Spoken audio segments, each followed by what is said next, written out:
Alright, so Nemz just dropped his first single in a minute, and for me personally, it's been on repeat ever since it dropped. So, this shit crazy. Aye, just caught me the AP Rose Gold Skeleton. At this point, I'm looking at bro like, yo, who's better than? The strings just sound so clean and work perfectly with Nemz's flow, so I definitely see him jumping on more of these type of beats. Today, I'm going to be showing you how you can make these orchestral beats yourself, exposing all the VSTs that the pro sample makers are using. And make sure you stick around because as a bonus, at the end of this video, I'll be breaking down the sample that me and my boy HowJ did. Kaiso posted it on his channel and it's got over 100k views in less than a month.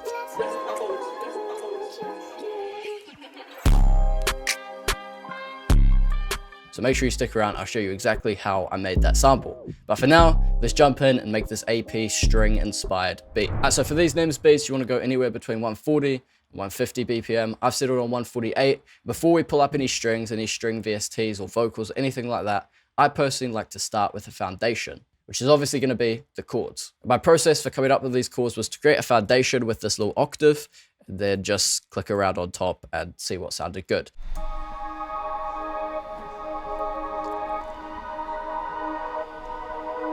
For these type of beats, I also like to have a lot of repetition, so I'm gonna be lazy and just copy and paste these chords over. The main thing I found with chords for these type of beats is you want to pick something that has a bit of movement and something that catches the ear. And these chords definitely do that, so now it's time to throw on some strings. I'm sure many of you have been waiting for this part. This is kind of the source. Now, when you're making samples, string samples, you need to decide what type of strings you want. You need to decide whether you want the ultra realistic string sound like we're gonna go for in this sample and like is on AP, or if you want the strings to be more in the background, maybe slightly less realistic, but really just to fill out that space. And I kind of call those fake strings. I'm gonna get more into how to make, cool sounding fake string at the end when I go break down the sample for that. But for now, we're gonna go for a realistic string. And for me, the number one VST I use for these type of strings is Contact. The one I used in this sample was Cinematic Studio Solo Strings, but I also really like this Dan Keen soft string textures. I'll be using that in my samples, along with Novella Blackwater from Spitfire. And then these three up here, Symphobia 2, there's some crazy cinematic strings in this one, as well as ostinato textures from Heaviosity. But the one I've been using the most is the Cinematic Studio Solo Strings. And let me show you why. As you can see here, the velocities are all different, and in this plugin, velocity equates to legato speed, as you can see here. So the ones that have low velocity, the legato will be played kind of slowly, and the ones with the higher ones will be played faster. You can kind of hear it more. Let me just play it for you.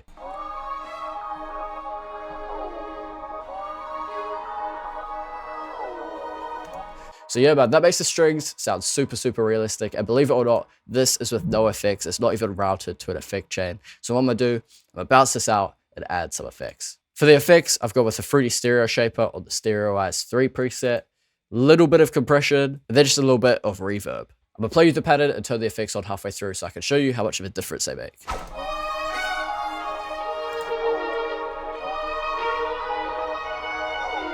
I think those effects just tidy it up a little bit, take out some of those harsh frequencies, and yeah, make them sound ultra clean and wide. If you're wearing headphones, this is something you'll definitely be able to notice. And speaking of effects, if you want some of my go-to effects presets for these Nemz type of beats, along with one-shots, drums, and much more, you can grab my free stash, top link in the description, throw in your email, I'll send it over to you. I kind of want these strings to sound more full, so I've got a bit of a trick I want to show you guys on how to do that. So I've just copied and pasted the string pattern, made it unique again. And what I'm going to do is I'm going to reverse polarity so that there's no phasing issue. Then with this one, I'm going to go into this pre-computed effects tab, just add a stereo delay. Then I'm going to throw on an EQ just to cut out some highs again, boost some mids a little bit. So with the strings by itself, it sounds kind of thin. But when we add this second layer in,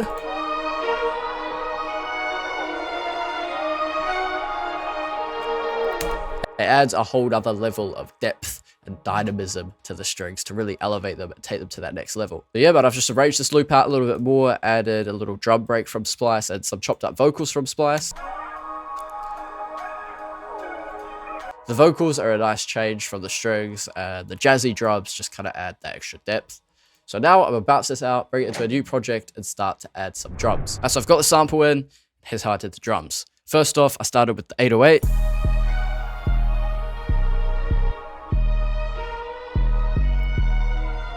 Pretty busy 808 pattern. I wouldn't have this going throughout the whole beat, but just for this intro section, this is what I got. Next up, I had to add the jerk snare, along with the stomp, kick, and clap. That's pretty much our foundation. Now, time to add some little extra perks and effects. Really been liking using this tick perk along with this saucy reverse hat. It creates a really cool balance between the reverse hat and the little tick at the start here.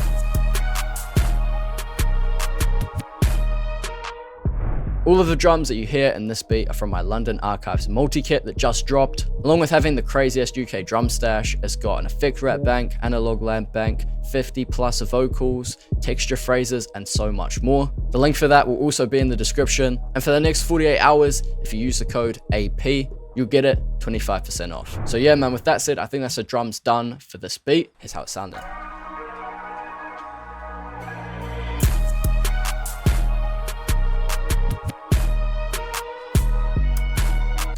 Decent. So now it's time to get into that bonus that I spoke about at the start of this video. I'm gonna be breaking down the sample from this viral Nemz beat posted on Kaiso's channel. I've had quite a few people request for me to break this down. So let's remind ourselves how the sample sounds.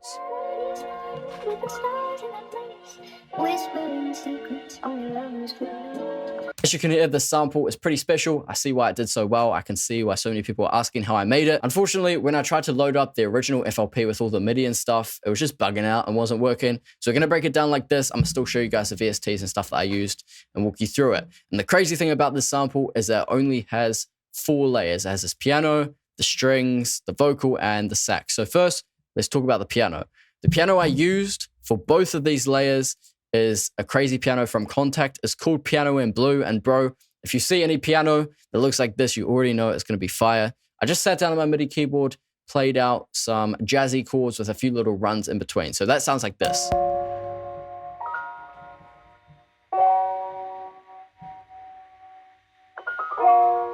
I think I just added like a RC20, J37, and an EQ cutting out the lows just to make it sound vintage. And yeah, that's basically it. Now, for the second piano,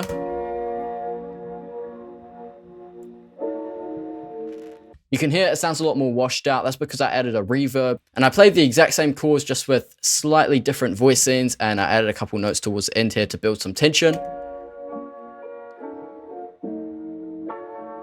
So yeah, man, let me just show you how much of a difference layering can make. So let me play you the whole loop without the secondary, you know, lower pad verb piano thing.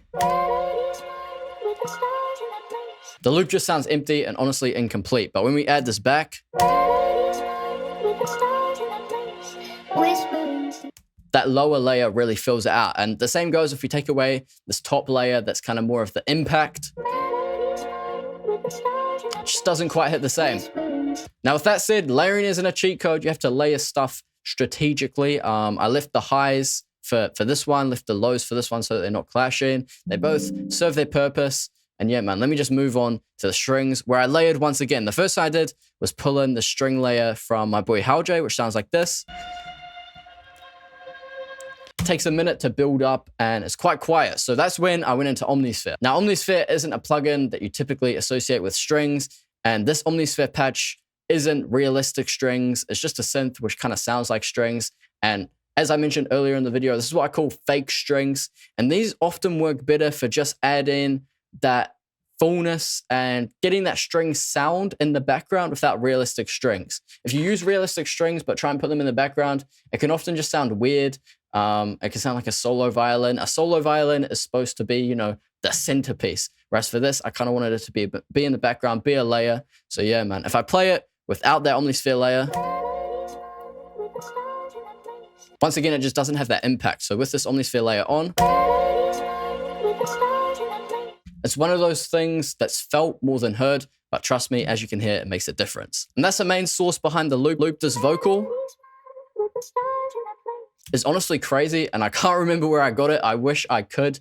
I was sampling a lot of vinyl records at the time, so it might be from a vinyl record, might be from Splice. It kind of sounds like AI low-key. I might have been messing with some AI stuff. But yeah, man, for the mixing chain, I think I just used like a Kramer tape, just a little bit of reverb, kept it pretty raw, and I chopped it up a little bit. I remember it being at a weird BPM, so I kind of had to chop it to get it to work. And one thing I've been doing a lot recently is clicking up in this little bit here, going chop, then going down to complex, beat shuffle, and just seeing if anything catches my ear when I do that. I'm gonna keep it a buck with you. The sax is just from Splice. I just chopped it up and yeah, works pretty well. The jazz brushes also from Splice, and that's the whole breakdown, bro. Shout out for Haljay for that string layer, really helped to bring the loop together, and also to Kaiso for doing the crazy drums and posting it on its channel.